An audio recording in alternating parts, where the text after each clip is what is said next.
507 million people across the world practice Buddhism as a religion. The Buddhist dominant countries in the world include Myanmar, Thailand, Vietnam, Cambodia, Bhutan, Nepal, Sri Lanka, India, China, Hong Kong, Korea, Japan, and many other countries in the Asia Pacific region. We are exuberant to set on this journey of discovering Buddhist heritage sites across Khyber Pakhtunkhwa in Pakistan. Hello everyone, my name is Adiba Khalid and I'm very excited to be taking you on this journey of rediscovering shared spiritual heritage which does not belong to Pakistan but belongs to the world at large. I'm accompanied by Tayyab, who is the conservator of Jamal Garhi site, and he's graciously giving me the site visit. So what is Jamal Garhi? We are at Jamal Garhi, but what Jamal Garhi is? Jamal Garhi is the second most important site of the district Mardan, which is located about 15 kilometers from the main Mardan city. This site is located about 400 feet above from the village Jamal Garhi. And this site is most famous for one of the oldest sites in the region, the after Buddh Karavan in Swat and the Dharamji ka Stupa in Texala. Now I will show you the whole site. As you can see in the direction board, that we have on this side the water stupa courts are lying in the main stupa, and on this side we have the monastery where they used to pray. The place where we are standing is the courtyard area. Courtyard area was basically open place for sitting, etc. The monastery place was where they used to do their ritual prayers. Basically it was a kind of a school of monks, so the students, etc. were sitting there to... They would sit here and they would just do the chanting, they would learn. Yes, the same thing. They would learn with views.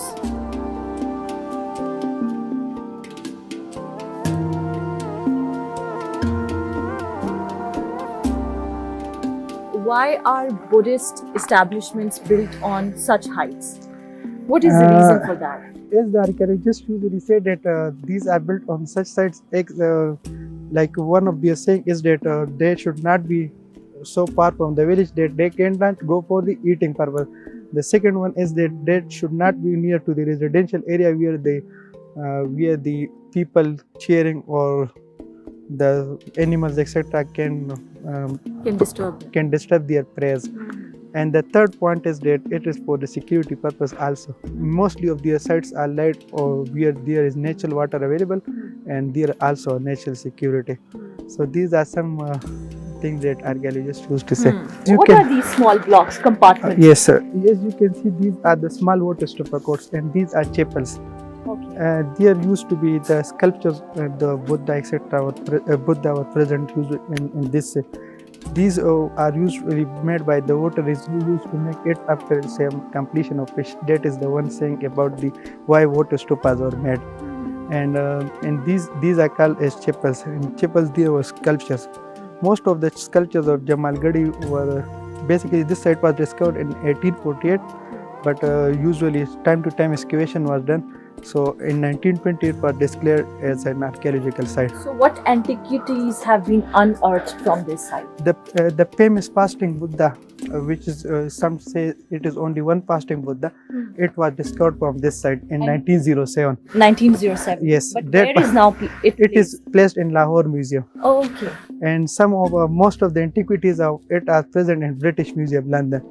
And the excavation which is done in 2012 by the Department of Khyber Pakhtunkhwa. Why are these antiquities taken to foreign countries? This site was basically discovered in 1848, and the excavation was done, most of the excavation was done in 1848 to 1920. At that time it was British rule here. So the fasting Buddha was placed in Lahore Museum, while some antiquities are placed in British Museum. Some say that some of antiquities are also in Kolkata Museum, while the excavation done in 2012 to 13 by Khyber Pakhtunkhwa government. Those antiquities are placed in Peshawar Museum and Mardan Museum.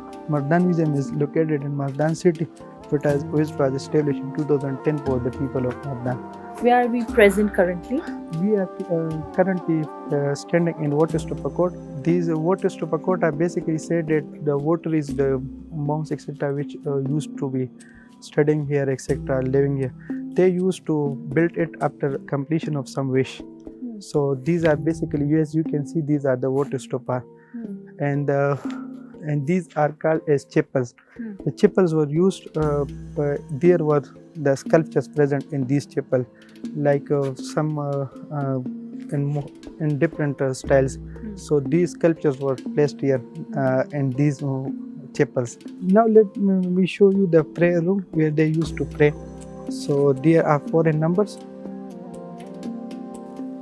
Let me show you the prayer. This looks like a cave. What is it? No, it's not a cave. It is called it meditation cells where they used to do their prayers.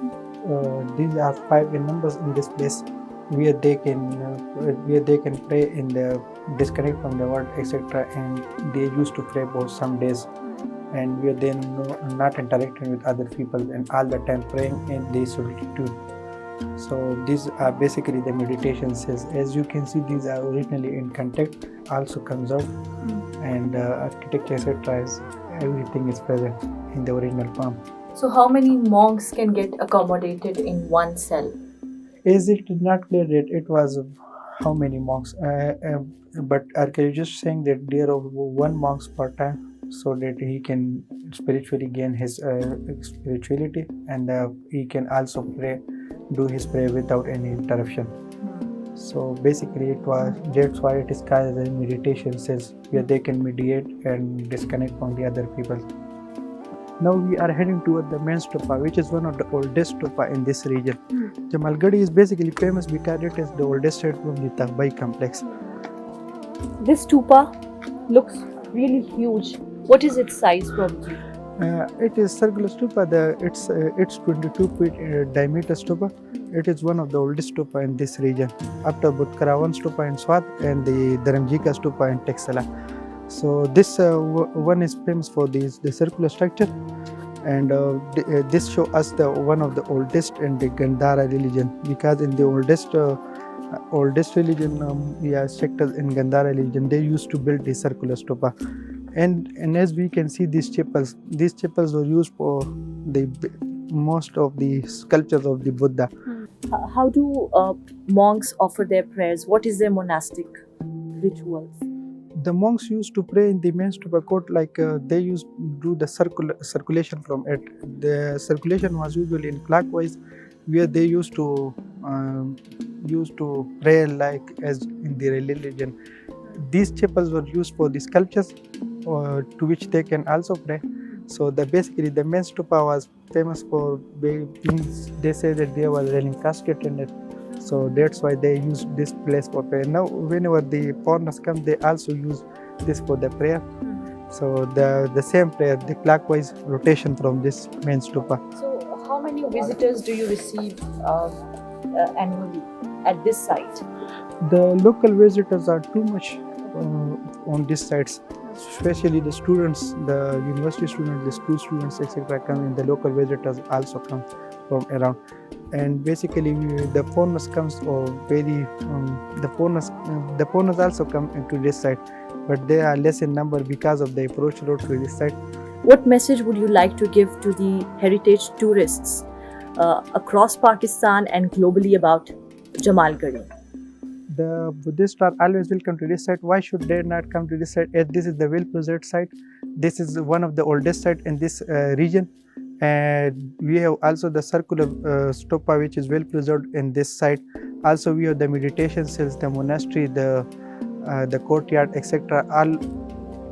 Everything is well-preserved in this site. So if the Buddhists are coming to this site, they can specifically see their ancient civilization and their ancient site, and everything of religious thing is well preserved in this site. And also this site is very peaceful, and this is located on the hilltop with very beautiful scenery, and also easily accessible site. Now we are standing on the end point of the site. On my right side, this is the main stupa court, and my back side, this is the small water stupa, etc. As you can see, the hilly region of the Swat area and the Swat motorway on this side. On my right side, onto this side, this is Taghbai, and the Taghbai main archaeological sites. And on my back side, this is the Katlang, the villages of the Katlang area, etc., which you can see. As this is give a scenic beauty on this side, and if you look on this side, this the whole site can be captured from this viewpoint. The water stupa court, the courtyard area, etc., and the Jamal Garhi village, etc., can be seen from if I stand like this on this point.